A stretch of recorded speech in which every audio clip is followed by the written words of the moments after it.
Alhamdulillahi Rabbil Alamin. Wassalatu wassalamu ala ashrafil anbiya wal mursalin Sayyidina Muhammadin wa alihi wa sahbihi ajma'in. Wa ba'd. Faqala al-musannif rahimahullahu ta'ala wa nafa'na bih wa bi'ulumihi wa bi'ulumi syekhina wa bi'ulumi al-ulama wal musannif ulama alladhi kutibat aqwaluhum fi hadzal kitab al-mubarak hafizahumullah wa rahimahumullah wa nafa'na bihim wa bi'ulumihim بعلوم شيخنا وبعلوم العلماء العاملين في الدارين آمين.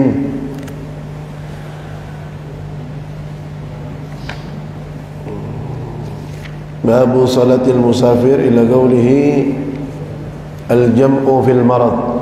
Sudah kita kaji bersama tentang solat jamak dan solat qasar. Yang sudah kita bahas tentang solat jamak takdim, jamak takhir karena sebab safar, bepergian. Begitu juga qasarnya, meringkas solatnya. Maka sekarang sampai kita pada kajian al-jam'u fil marad, menjamak solat sebab sakit. Artinya ketika orang dalam keadaan sakit, dia boleh menjamak solat. Jadi jamak solat bukan karena bepergian saja sebabnya, sakit juga boleh. La yajuzul jam'u lil marid taqdiman wa ta'khiran al-mu'tamad bil madhhab wa ikhtara al-Imam an-Nawawi wa ghairuhu jawazahu.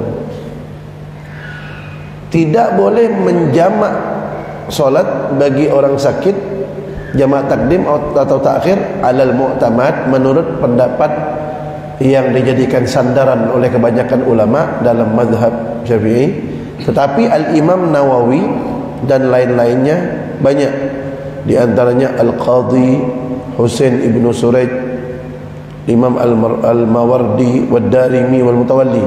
Di antaranya ada banyak imam-imam, di antaranya Imam Nawawi, Imam Mawardi dan lain-lainnya ini, mereka mengatakan boleh. Berarti boleh. Ada yang mengatakan boleh. Sakit yang bagaimana? Yang mengatakan yang menjadi sebab boleh salat jamak. Dhabitul maradil mubih lil jam'i. Definisi sakit yang membolehkan untuk salat jamak adalah antalhaqahu masyaqqatun syadidah idza shalla kulla salatin fi waqtiha. Definisi pertama, sekiranya dia merasakan kesusahan yang sangat jika dia sholat setiap waktunya. Dia sakit. Kalau dia sholat setiap waktu itu, zuhur pada waktunya, asar pada waktunya, dan seterusnya, dia merasakan susah karena dia sakit. Maka orang yang sakitnya seperti itu boleh menjamak sholat. Definisi yang kedua, wa qala ba'dhum, sebagian ulama lagi ini berkata definisi yang kedua, yajuzu idza kana al-maradu yubihul julus fi shalah. Boleh menjamak salat jika sakitnya itu membolehkan dia untuk salat wajib itu berdiri bagi yang mampu. Kalau salat sunnah mampu berdiri, boleh duduk. Salat sunnah mampu berdiri tapi duduk boleh, tapi dapat keutamaan kebaikannya setengah. Thumal julusu jaizun fin nafli li ghairi udhrin wa huwa nisful fadli. Begitu disebutkan dalam kitab Zubat. Orang yang mampu solat berdiri tapi dia solat duduk dalam solat sunnah, solat duha misalnya, dia mampu berdiri, dia duduk, boleh, sah, tapi setengah kebaikan yang dia dapatkan. Tapi kalau solat wajib, selama mampu berdiri, tidak boleh duduk, harus berdiri. Nah, ketika dia tidak mampu berdiri, kalau berdiri dia takut jatuh, akhirnya dia solat duduk. Solat wajib nih, dia solat duduk karena tidak mampu berdiri, dia solat duduk. Nah, karena dia sekarang boleh solat duduk, berarti dia boleh menjamak solat. Nah, saya 2 hari yang lalu saya sakit, demam, meriang, panas, kepala pusing, tak mampu berjalan. Saya dipimpin, berdiri tak mampu, saya solat duduk. Karena saya solat duduk, saya jamak solat saya. Kemarin itu saya jamak sholat maghrib sama isya, saya jamak. Ini tadi nih dalilnya. Maghrib sama isya saya sholat jamak takdim. Kenapa saya jamak? Karena boleh. Kenapa boleh? Karena pada saat itu saya sholatnya tidak mampu berdiri, saya duduk. Karena saya sholatnya duduk karena tidak mampu berdiri, maka kalau sudah sholat duduk karena tidak mampu berdiri, maka pada saat itu dia boleh menjamak sholatnya. Nah, jadi misalnya mudah-mudahan sehat walafiat semuanya. Kalau misalnya sakit, tidak mampu berdiri, sekiranya kalau berdiri bisa jatuh, saking beratnya kepala misalnya, mengambang gitu, tidak mampu duduk. Nah kalau sudah duduk, maka dia boleh menjamak sholatnya. Berarti kalau belum sampai ke batas dia harus duduk sholat, artinya dia masih mampu berdiri, tidak boleh jamak dia. Selama dia masih mampu berdiri, tidak boleh jamak. Kalau sudah tidak mampu, duduk baru boleh. Nah itu definisi orang yang boleh menjamak sholat. Zuhur dengan asar jamak takdim boleh, jamak takhir boleh. Maghrib dengan isya jamak takdim boleh, jamak takhir boleh. Kemarin sudah kita bahas tentang syarat-syarat dan cara-caranya. Kemudian al-jam'u fil matar. Nah ini sekarang boleh menjamak solat sebab yang ketiga, yaitu karena hujan. Sebab yang pertama safar, berangkat, bepergian. Sebab kedua marad, sakit. Sebab yang ketiga karena hujan. Nah, tapi ada syarat-syaratnya. Yang kayaknya kalau untuk kita nih di sini kayaknya tidak tercukupi syarat ini. Ya tapi tidak ada salahnya kita bahas. Boleh menjamak solat ketika hujan dengan beberapa syarat.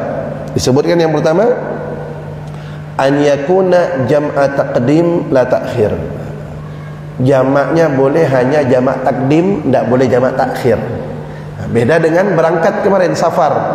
Kalau berangkat, bepergian, jamak takdim boleh, jamak takhir boleh. Sakit, jamak takdim boleh, jamak takhir boleh. Tapi kalau hujan hanya boleh jamak takdim. Yang kedua syaratnya, wujudul matar indal ihram bil ula wa indat tahallul minha wa dawamuhu ilal ihram bis thaniyah wa la yushtaratu wujuduhu fi ghairi hadhihi al awqat. Syarat yang kedua, hendaknya hujannya itu sudah ada ketika dia takbir solat yang pertama. Misalnya dia zuhur sama asar, dia zuhur di masjid. Ketika dia takbir pertama solat zuhur, itu hari sudah hujan dah. Harinya sudah hujan, dia solat zuhur. Ini jamak takdim dia. Dia ini kayak nih hujannya lebat nih. Ini mendungnya dahsyat nih di atas nih. Ini kayaknya panjang nih hujannya. Perkiraan dia. Akhirnya dia jamak takdim. Kan udah kita bahas kemarin. Niat jamak takdim itu di solat yang pertama. Kan begitu. Dia niat jamak takdim. Dengan syarat hujannya sudah ada. Ketika takbiratul ihram sholat zuhur misalnya, hujannya sudah ada. Kemudian hujannya terus sampai kapan? Minimal hujannya sampai dia takbiratul ihram di sholat yang kedua, berarti di sholat asar. Jadi dia selesai sholat zuhur, assalamualaikum warahmatullahi wabarakatuh, assalamualaikum warahmatullahi wabarakatuh, dia berdiri lagi. Kan sekarang sholat asar nih, jamak takdim sholat asar. Ketika dia takbir, hujan itu masih ada, maka dia boleh jamak. Kenapa? Karena hujannya ada dari takbir solat yang pertama sampai takbiratul ihram solat yang kedua, hujannya masih ada. Itu syarat yang kedua, berarti boleh dia jamak takdim. Yang ketiga, antusalla jamaah. Hendaknya solat itu dilaksanakan berjamaah. Kalau berarti orang solat sendiri, tidak boleh dia jamak takdim sebab hujan. Yang keempat, antakuna fi makanin ba'id masjidin atau ghairih. Hendaknya itu solat didirikan di tempat yang jauh dari tempat tinggal dia, baik itu di masjid atau selain masjid, di surau kah, di musola kah, yang mana masjid atau musola itu jauh dari rumah dia. Nah, kalau kita dekat berarti tak boleh, jauh. Nah ini syarat yang kelima, an yata'adza minal matar fi tariqihi An yata'azza minal matar fi tariqihi wa amma idza wajada kinnan fala yajuzul jam'u. Syarat yang kelima, dia terganggu dengan hujan itu. Artinya terganggu, hujan itu membasahi diri dia. Maka apabila dia mendapatkan suatu pelindung seperti payung atau mantel atau pakai mobil, berarti kan hujan itu kan tidak ganggu dia. Sampai masjid, pulang ke rumah tetap tidak basah. Maka orang seperti itu tidak boleh jamak sebab hujan. Kecuali dia kalau tidak ada sesuatu yang dapat melindungi dirinya seperti mantel, payung dan mobil, dia basah, maka itu dia boleh jamak. Itu 5 syarat orang boleh jamak solat karena hujan. Yang pertama harus jamak takdim. Yang kedua takbiratul ihram dari awal sampai takbiratul ihram solat kedua, hujannya harus berlangsung terus ada. Yang ketiga solatnya harus berjamaah. Yang keempat rumahnya harus jauh dari tempat solat. Kalau rumahnya dekat tidak boleh. Yang kelima tidak ada pelindung dirinya daripada hujan tersebut. Nah, ada juga ulama yang membolehkan solat jamak untuk pengantin. Ada. Dan tentu ulama itu tidak sembarangan menentukan hukum. Mereka lebih paham dari kita. Makanya landasan ilmu, landasan hukum Ahlus Sunnah wal Jamaah itu yang kita ikuti, Ahlus Sunnah wal Jamaah, landasan hukumnya kan ada 4. Al-Quran, Hadis, Al-Ijma', Al-Qiyas. Ya kan? Al-Quran, Al-Hadis, Al-Ijma'. Ijma' itu kesepakatan ulama. Al-Qiyas, Qiyas. Maka ada ulama yang membolehkan jamak solat bagi pengantin di hari acaranya, tapi selama acara tersebut tidak ada kemungkaran. Kalau acaranya kemungkaran, joget-joget apa, buka aurat apa segala macam, pokok ada kemungkaran, jangan. Kalau tidak ada kemungkaran, ya misalnya yang hadir perempuan-perempuan aja, pengantin dihias-hias bersolek-solek, yang hadir perempuan semua, ya kan tidak apa-apa. Lalu kalau bersolek-solek, yang lihat laki orang nengok, laki-laki yang bukan mahram kemudian nengok dia. Maka itu kan namanya kan tabarruj, ya, tabarruj, bersolek-solek, berhias-hias, dipamerkan kepada laki-laki yang bukan mahramnya, dia tidak boleh. Tapi kalau tidak, dia dihias-hias, yang hadir perempuan semuanya, nah, itu dia boleh jamak solat. Kenapa? Kalau dia tidak jamak solat kan repot dia. Bayar tukang hias apa? Dan hias itu lama kan, kalau hias pengantin itu kan lama. Zuhur dia solat, habis dia solat zuhur dia bersolek, tukang hias menghias dia, kan gitu sampai asar. Kadang-kadang acaranya sampai sore maghrib, kadang-kadang sampai isya, kadang-kadang acaranya sampai isya. Bagaimana tuh? Kalau orang seperti itu yang acaranya tidak ada kemungkaran, maka cara solatnya, dia solat zuhur dulu, habis solat zuhur dia berhias. Dia solat zuhur jamak takdim sama asar. Dia solat zuhur jamak takdim sama asar. Habis itu dia bersolek. Terus di pelaminan dia sampai asar. Asar kan udah solat tadi, jamak takdim. Maghrib gimana nih? Tamu masih ramai ini. Niatkan jamak takhir sama isya. Maghribnya diniatkan jamak takhir sama isya. Dan kita bahas kemarin, bahwasanya jamak takhir itu niatnya bukan dalam solat, tapi di waktu pertama. Berarti kalau mau jamak takhir dengan isya, di waktu maghrib tuh niatkan dalam hatinya, saya mau solat maghrib jamak takhir dengan isya. Cukup lintaskan dalam hatinya begitu. Maghrib niatkan jamak takhir dengan isya. Selesai isya, tamu sepi, bersih-bersih, dah wudu, solat jamak takhir. Jadi dia tidak meninggalkan solat. Kalau dia tidak begitu, pasti tinggal solatnya. Orang kalau kawin, pasti kalau dia tidak jamak solat, pasti tinggal. Dan itu dibolehkan hanya untuk kedua mempelai. Dua mempelai, mak pengantin, bapak pengantin, tidak. Ya. Nah, kemudian babu salatil jum'ah, bab tentang solat Jumat. Salatul Jum'ah rak'atani tu'addayani fil yaumil ma'ruf fi waqti adh-dhuhri. Solat Jumat 2 rakaat dilaksanakan pada hari yang sudah kita ketahui bersama, hari Jumat di waktu zuhur. Naam. Wal mu'tamad annaha salatun mustaqillah wa laysat dhuhran maksurah. Wa lihadha salatul dhuhri la tughni ma'a imkanil Jum'ah idza lam yadhiq al-waqt. Jadi solat Jumat itu adalah solat tersendiri, bukan solat zuhur yang diringkas. Kalau ada orang mengatakan solat Jumat itu solat zuhur yang diringkas, salah. Solat Jumat itu solat sendiri, bukan solat zuhur. Makanya solat zuhur tidak bisa menggantikan solat Jumat. Tidak bisa menggantikan solat Jumat. Jumat ya Jumat, zuhur ya zuhur. Kecuali kalau Jumatnya tidak sah, baru dia ganti dengan solat zuhur. Misalnya apa contohnya, Jumatnya tidak sah, Jumatnya tidak sah misalnya, maka harus sholat zuhur. Misalnya nanti kita bahas tuh, saya kasih, nah kita kaji sedikit.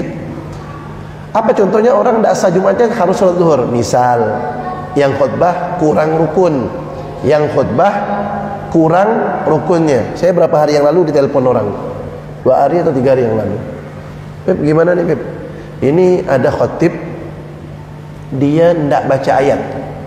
Ingatkan kalau tidak diingatkan maka khutbahnya tidak sah.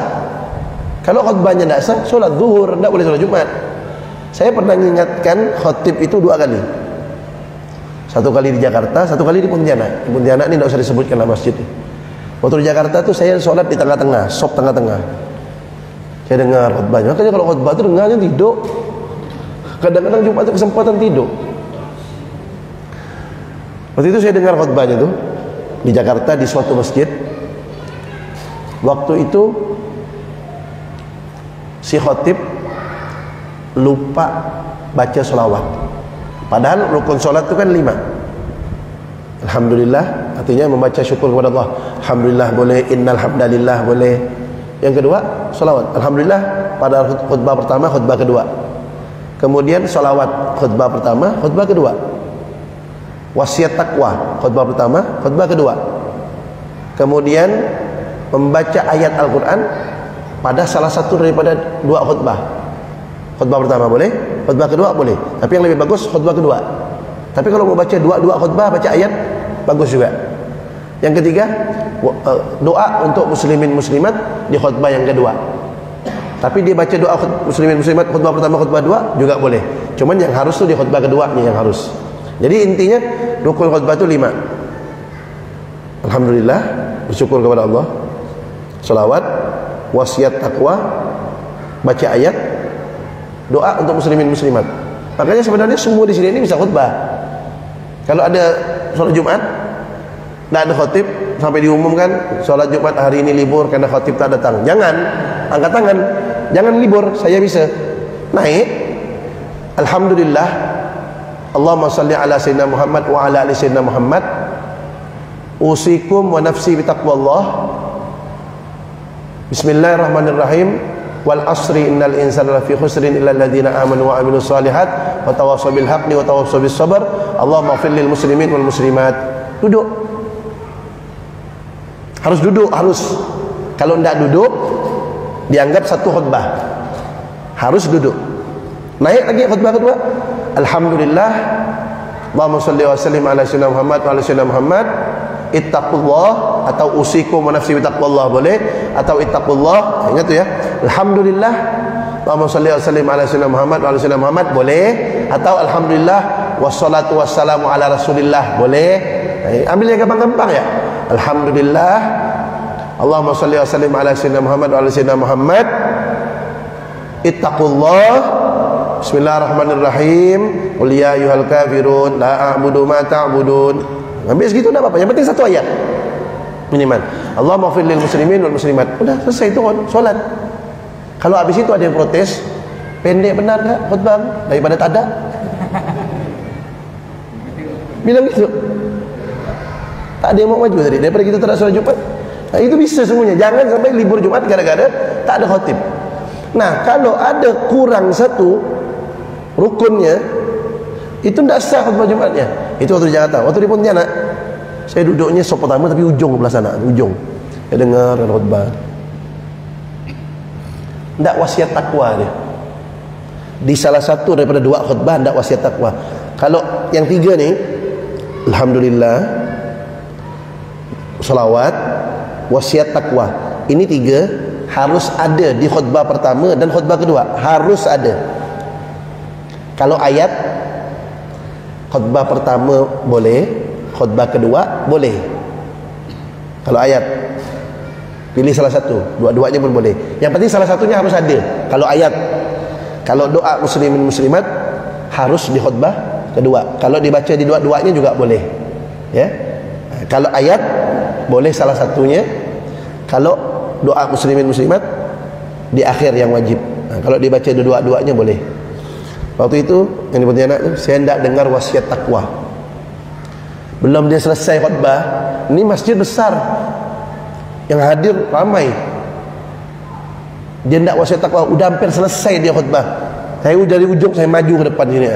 Saya ingatkan dia langsung, Pak, wasiat takwanya belum. Bilang ittaqullah. Harus pakai bahasa Arab.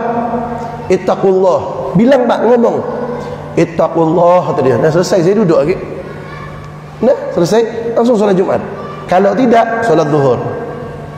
Nah, itu harus diperhatikan, terutama pengurus masjid. Tanggung jawab tuh. Jangan sampai orang menyangka solatnya sah padahal tidak sah. Dia menangkap solat Jumat padahal harusnya itu solat zuhur. Nah, itu perhatikan. Khususnya para pengurus masjid tu duduk, jangan ngelamun. Apa lagi tidur. Jangan, perhatikan. Perhatikan khutbah. Makanya kalau khutbah itu jangan zikir, tidak disunnahkan zikir kalau khutbah. Orang ke khutbah subhanallah, subhanallah. Salah tu. Meletakkan sesuatu bukan pada tempatnya. Lagi khutbah selawat. Kan hari Jumat kan disunnahkan memperbanyak selawat. Iya, bukan waktu khutbah. Bukan waktu khutbah. Kalau waktu khutbah semua tinggalkan, fokus dengar khutbah. Sunnahnya begitu. Kalau lagi khutbah tu. Nah, jadi itu contoh bahwasanya solat Jumat bisa tidak sah gara-gara kurangnya daripada salah satu rukun khutbah. Dan ingat, ini 5 rukun khutbah harus menggunakan bahasa Arab. Harus. Yang lainnya boleh dengan bahasa lain selain Arab boleh. Nah, sebagaimana kita dengar khutbah-khutbah biasa kan, dengan nasihat-nasihat tentang apa yang dibahas lagi khutbah, nasihatnya pakai bahasa Indonesia. Yang penting 5 ini harus dengan bahasa Arab. Jadi semuanya bisa untuk khutbah. Kemudian fadilatuha, keutamaan solat Jumat. Hiya afdalus salawatil mafruḍah. Solat Jumat adalah solat yang paling afdal, paling utama, paling mulia dari solat-solat wajib yang lain. Jadi solat 5 waktu itu paling afdalnya adalah solat Jumat. Wa jama'atuha afdalul jama'at. Dan berjamaah di solat Jumat adalah berjamaah yang paling afdal dibanding berjamaah di solat yang lain. Sudahlah solatnya paling afdal, berjamaahnya yang paling afdal. Paling afdal itu paling mulia, paling utama. Wahia min khususiyati hadhil ummah. Dan solat Jumat itu termasuk kekhususan untuk umat Nabi Muhammad saja. Berarti umat-umat terdahulu tidak Allah wajibkan solat Jumat. Solat Jumat khusus untuk umat Nabi Muhammad. Seperti puasa Ramadan. Puasa Ramadan itu Allah khususkan, Allah wajibkan hanya untuk umat Nabi Muhammad. Umat-umat dahulu tidak ada, tidak Allah wajibkan puasa Ramadan. Begitu juga solat Jumat. Wa fil hadis, dan di dalam hadis Nabi, as-salawatul khamsu wal jumu'ah ila al-jumu'ah wa Ramadan ila Ramadan mukaffiratun lima bainahunna idza ijtunibatil kaba'ir. Kata Nabi dalam hadisnya, solat 5 waktu itu antara solat yang satu ke solat yang lain, artinya dari solat zuhur ke solat asar, asar ke maghrib dan seterusnya. Antara solat 5 waktu itu, kemudian antara Jumat yang satu ke Jumat berikutnya, Kemudian antara Ramadan yang satu ke Ramadan berikutnya adalah mukaffirat, pelebur dosa. Lima bainahunna, di antara waktu-waktu tersebut. Artinya di antara waktu daripada solat 5 waktu itu, di antara Jumat ke Jumat berikutnya, di antara Ramadan ke Ramadan berikutnya, itu semua waktu itu adalah pelebur dosa-dosa idza jtunibatil kabair, dengan syarat apabila dijauhi dosa-dosa besar. Artinya ketika misalnya kita udah sholat zuhur menuju ke asar, nih menuju ke asar ini melakukan dosa kecil. Ketika kita melakukan sholat asar, dosa kecil dari zuhur ke asar dihapus sama Allah. Ya, tapi bukan artinya kita suka buat dosa, bukan. Itu artinya solat yang satu ke solat yang lain itu pelebur dosa antara dua solat itu, dosa kecil. Begitu juga Jumat yang satu ke Jumat berikutnya. Dari Jumat kemarin ke Jumat berikutnya ini, kalau ada dosa-dosa kecil kita lakukan, maka solat Jumat berikutnya, habis solat Jumat, dosa kita diampuni oleh Allah Ta'ala. Begitu juga Ramadan kemarin kita puasa, laksanakan puasa Ramadan dengan betul. Menuju Ramadan berikutnya, di antara sela-sela Ramadan ke Ramadan berikutnya ada dosa kecil, selama itu diampunkan oleh Allah SWT dengan syarat tidak melakukan dosa besar. Nah, wallahu a'lam bissawab. Insyaallah habis Isya kita baca Maulid. Ya, alhamdulillah ini akhir bulan, macam mana biasanya kita baca Maulid, dan bertepatan dengan bulan Rabiul Awal, bulan kelahiran Nabi Muhammad SAW. Sudah dimatikan belum? Sudah dimatikan belum?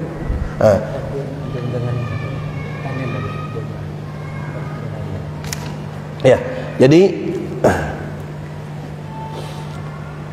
sedikit kita bahas kenapa kita ni baca Maulid.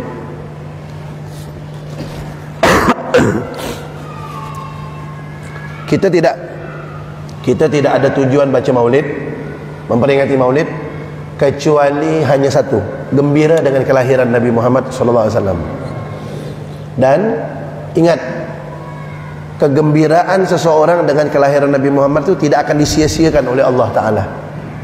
Di dalam kitab Sahih Al-Bukhari, kitab hadis Sahih Al-Bukhari, kitab yang paling sahih setelah Al-Quran, itu kitab Sahih Al-Bukhari. Di situ diceritakan sahabat Abdullah bin Abbas radhiyallahu anhuma, sahabat Nabi juga sepupu Nabi, yang mendapatkan gelar Al-Bahru, lautan ilmu, saking luasnya keilmuan beliau. Nah, beliau bercerita, beliau pada suatu malam mimpi bertemu dengan Abu Lahab. Abu Lahab yang udah kita kenal, dicap masuk neraka oleh Allah. Tabbat yada abi lahabi wa tabb, jelas masuk neraka. Abdullah bin Abbas tanya kepada Abu Lahab, Sayyidina Abdullah bin Abbas tanya kepada Abu Lahab, apa yang kau dapatkan setelah kau mati? Kata Sayyidina Abdullah bin Abbas. Abu Lahab jawab, dalam mimpi itu Abu Lahab jawab, aku tidak ada dapat kebaikan sedikit pun dari Allah, kecuali, kata Abu Lahab, kecuali setiap hari Senin Allah ringankan siksaan untukku, dan Allah izinkan aku untuk minum air yang keluar dari jari jemari, sela-sela jari jemariku, kata Abu Lahab. Menanggapi hadis ini, seorang ulama yang bernama Nasiruddin Ad-Dimashqi, beliau berkata, "Idza kana hadza kafiran, jaa dhammuhu bi tabbat yadahu fil jahim mukhallada, ata annahu fi kulli yawmil itsnain yukhaffafu anhu lis-sururi bi ahmada, famadh-dhannu bil abdi alladhi kana umruhu bi ahmada masruran wa mata muwahhida." Kata Al-Imam Nasiruddin Ad-Dimashqi, kata beliau, kalau Abu Lahab itu, tadi yang saya baca bahasa Arabnya itu perkataan beliau, artinya kalau Abu Lahab yang kafir, yang sudah dicap oleh Allah masuk neraka pasti, tapi telah datang riwayat hadis bahwasanya dia setiap hari Senin diringankan siksaannya oleh Allah karena senang dengan Nabi Muhammad. Maka kata beliau, bagaimana pendapat kalian kalau ada seorang muslim yang senang dengan Nabi Muhammad bukan hanya sekali, tapi tiap hari dia senang dengan Nabi Muhammad SAW. Artinya Abu Lahab saja yang senangnya cuma sekali, dan mati dalam keadaan kafir, pasti masuk neraka, diringankan siksaannya oleh Allah gara-gara senang dengan kelahiran Nabi cuma sekali. Apalagi orang Islam yang dia meninggal dalam keadaan beriman, senang terus dengan kehadiran Nabi Muhammad SAW, dengan kelahiran beliau. Bagaimana kalau Abu Lahab aja diringankan, bagaimana dengan orang muslim yang seperti itu, kata beliau. Itu satu. Tuh. Yang kedua, Allah Ta'ala berfirman dalam Al-Quran, qul bifadlillahi wa birahmatihi fabidzalika falyafrahu huwa khairum mimma yajma'un. Dalam Al-Quran Allah Ta'ala berfirman, qul, katakanlah. Allah menyuruh Nabi Muhammad untuk menyampaikan, katakan, sampaikan, bifadlillah, dengan keutamaan Allah, wa birahmatihi, dan dengan rahmat Allah, fabidzalika, maka dengan hal ini, falyafrahu, maka hendaknya mereka itu bergembira. Allah menyuruh umat Nabi Muhammad bergembira dalam Al-Quran. Bergembira dengan apa? Dua, keutamaan Allah, rahmat Allah. Dan kalau mereka bergembira dengan dua hal ini, kata Allah, huwa khairum mimma yajma'un, itu kegembiraan mereka lebih baik dari apa yang mereka kumpulkan dari urusan dunia. Artinya Allah suruh umat Nabi Muhammad gembira dengan keutamaan dan rahmat Allah. Rahmat Allah itu apa? Kata Sayyidina Abdullah bin Abbas, rahmat Allah yang dimaksud adalah Nabi Muhammad SAW. Mana dalilnya? Mana dalilnya kalau rahmat Allah itu adalah Nabi Muhammad? Dalilnya dalam Al-Quran, wa ma arsalnaka illa rahmatan lil alamin. Wa ma arsalnaka illa rahmatan lil alamin. Itu dalilnya. Dan tidaklah kami mengutus engkau, yaitu Nabi Muhammad, illa, kecuali rahmatan lil alamin, rahmat bagi alam semesta. Nabi Muhammad itu rahmat bagi alam semesta. Berarti Allah menyuruh umat Nabi Muhammad untuk bergembira dengan keutamaan Allah dan rahmat Allah. Siapa rahmat Allah? Nabi Muhammad. Berarti Allah suruh umat Nabi Muhammad bergembira dengan datangnya Nabi Muhammad. Bagaimana cara bergembira? Macam-macam caranya. Ada yang dengan memerdekakan budak. Siapa? Abu Lahab. Dia mengekspresikan kegembiraan dia, meluapkan kegembiraannya. Budaknya yang bernama Suwaibah, dia merdekakan. Ada orang meluapkan kegembiraan Nabi Muhammad dengan baca selawat. Ada yang membaca sejarah Nabi. Ada yang memuji-muji Nabi. Ada yang membagi-bagikan makanan. Itu semuanya baik. Ada yang dikumpulkan jadi satu semuanya. Selawat gak? Baca sejarah Nabi gak? Memuji Nabi juga, bagi-bagi makanan juga, silaturahmi juga, dengar ceramah, pengajian, membahas ayat dan hadis juga, dikumpulkan jadi satu, namanya maulid. Maulid itu isinya apa? Selawat. Apa lagi isinya? Lalu kalau kita mau bahas panjang, kita bahas singkat. Selawat, perintah Allah dalam Al-Quran. Innallaha wa malaikatahu yusalluna 'alan nabi ya ayyuhalladzina amanu sallu 'alaihi wa sallimu taslima. Sesungguhnya Allah dan para malaikat-malaikatnya selalu bersalawat kepada Nabi. Hai orang-orang yang beriman, salawat dan salamlah kepada Nabi. Sebelum Allah nyuruh salawat, Allah menyatakan sesungguhnya Allah dan malaikatnya selalu bersalawat kepada Nabi. Baru Allah suruh, hai orang-orang yang beriman, salawat dan salamlah kepada Nabi. Perintah Allah tu. Yang kita isi maulid tu salawat kan? Ya Rabbi salli ala Muhammad, ya Rabbi salli alaihi wasallim. Kan salawat. Perintah Allah dalam Al-Quran. Kalau mau sampaikan hadis tentang salawat sangat banyak. Salah satunya hadis tentang salawat. Man shalla alayya salatan sallallahu alaihi bi asyran. Siapa yang salawat kepadaku satu kali, kata Nabi, Allah balas dengan 10 rahmat. Tuh, salawat. Dalam maulid berapa kali kita baca salawat? Apa lagi? Dalam maulid kita baca sejarah Nabi, menceritakan siapa itu Nabi. Jangankan kita, Allah aja ceritakan Nabi dalam Al-Quran. Allah itu menceritakan Nabi dalam Al-Quran. Mana banyak. Di antaranya, laqad ja'akum rasulun min anfusikum azizun 'alaihi ma 'anittum harisun alaikum bil mu'minina raufur rahim. Itu Allah ceritakan siapa itu Nabi. Sungguh telah datang kepada kalian seorang utusan dari golongan kalian manusia, berat atasnya kalau umatnya dalam keadaan tidak baik, berat atasnya kalau umatnya susah, dan sangat menginginkan keselamatan bagi umatnya, dan sangat belas kasihan kepada orang-orang yang beriman. Itu Allah ceritakan siapa Nabi Muhammad dalam Al-Quran. Allah aja ceritakan Nabi, apalagi kita. Yang ketiga isinya maulid apa? Memuji-muji Nabi kan. Anta syamsun anta badrun, engkau bagaikan matahari, engkau bagaikan bulan purnama. Jangankan kita, Allah muji Nabi dalam Al-Quran. Wa innaka la'ala khuluqin azim, dan sesungguhnya engkau di atas akhlak yang agung, kata Allah. Ini yang muji Nabi ini yang maha agung. Allah muji Nabi dalam Al-Quran. Apa kita tak memuji Nabi pula? Allah aja yang menciptakan, muji Nabi. Tuh. Apalagi isi maulid? Bagikan orang makan, kan bagus kasih orang makan. Apalagi isinya maulid? Silaturahmi, kan bagus. Apalagi isinya maulid? Dengar ceramah, dengar pengajian, dengar ayat, dengar Al-Quran, bagus semuanya. Salahnya di mana? Tak ada zaman Nabi. Muka ente tak ada zaman Nabi. Ente pakai motor tu tak ada zaman Nabi. Ente pakai handphone tak ada zaman Nabi. Makanya Imam Syafi'i bilang bid'ah itu terbagi dua, ada hasanah, ada sayyi'ah. Bid'ah hasanah, bid'ah yang baik.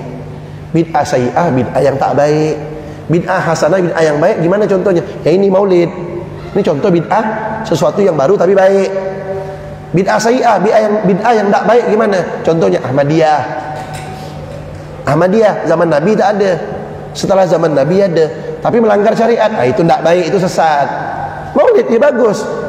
Solat tarawih zaman Nabi sendiri-sendiri, zaman Sayyidina Abu Bakar sendiri-sendiri, zaman Sayyidina Umar berjamaah. Bid'ah tu. Tak ada zaman Nabi. Tak ada zaman Nabi solat tarawih berjamaah. Zamannya Sayyidina Umar. Tapi kan baik. Sampai sekarang kita lakukan. Al-Quran zaman Nabi, jangankan harokat, titiknya tak ada. Dan Al-Quran zaman Nabi belum dikumpulkan, belum. Harokat, titik tak ada. Setelah zaman Nabi, jauh setelah zaman Nabi, dikumpulkan. Di antaranya yang pertama Sayyidina Abu Bakar, Sayyidina Utsman mengumpulkan Quran. Dikasih titik, dikasih harokat Al-Quran jauh setelah zaman Nabi. Bid'ah tu. Tapi baik. Coba sekarang lah, kalau Al-Quran kita ikut zaman Nabi, tak ada harokat, tak ada titik. Sekarang Al-Quran lengkap ya, ada harokat, ada titik, yang masih banyak tak bisa baca. Masih banyak tak bisa baca Quran. Tapi bukan orang sini, bukan orang sana. Al-Quran sekarang lengkap, ada titik, ada harokat, masih banyak yang tak bisa baca. Apalagi kalau tak ada titik, tak ada harokatnya. Nah, itu diantara bid'ah yang hasanah, bid'ah yang baik. Jadi betul-betul lah kalau mengkaji itu betul-betul ya. Kalau ada yang nyalah-nyalahkan begitu tu, bid'ah, udahlah, tak usah nak bertengkar, tak kuasa, menghabiskan waktu. Dia mau maulid, serah dia, bagus. Tak mau maulid, udah urusan ente. Kalau ada orang ngajak berdebat apa, ini maulid ni, udahlah, ente tak mau maulid, ente sana mau maulid, jangan kita bertengkar, kita sama-sama orang Islam. Ente Tuhannya Allah, kita Tuhannya Allah, kita beriman kepada Allah, beriman kepada Nabi. Apa gara-gara ini bertengkar? Serah ente. Tahlil, yang mau tahlil bagus, yang tak mau tahlil serahkan dia. Mana pula sampai doa orang yang meninggal, doa orang hidup untuk orang meninggal tak sampai. Kalau tak sampai, Nabi tak ngajarkan solat jenazah tu habis takbir pertama Fatihah, habis takbir kedua selawat, habis takbir ketiga Allahumma ighfir lahu warhamhu wa'afihi wa'fu anhu. Kalau perempuan Allahumma ighfir laha warhamha wa'afiha wa'fu anha. Itu kan doa untuk mayit. Allahumma ighfir lahu, ya Allah ampunkan dia. Siapa? Mayat. Warhamhu, sayangi dia.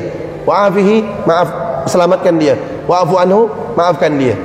Kalau tak sampai, tak mungkin Nabi mengajarkan doa itu dalam solat jenazah. Wajib lagi. Kalau tak dibaca itu doa, tak sah solat jenazahnya. Kemudian Assalamualaikum. Kalau lewat kuburan orang Islam, Nabi suruh Assalamualaikum. Assalamualaikum kan doa keselamatan untuk kalian. Kalau tak sampai, ngapain Nabi orang ucap Assalamualaikum? Artinya kalau kita meyakini doa yang kita baca, apa yang kita baca sampai kepada ahli kubur. Yang tak mau tahlil, dah usah kelahi, tak ada guna kita kelahi. Yang dia tak mau tahlil, udah sana, jangan bikin ribut, jangan ganggu acara kami. Gitu ya lah. Jangan sampai kelahi gara-gara urusan furu'iyah, urusan cabang-cabang agama ni. Wallahu a'lam bishawab. Naam.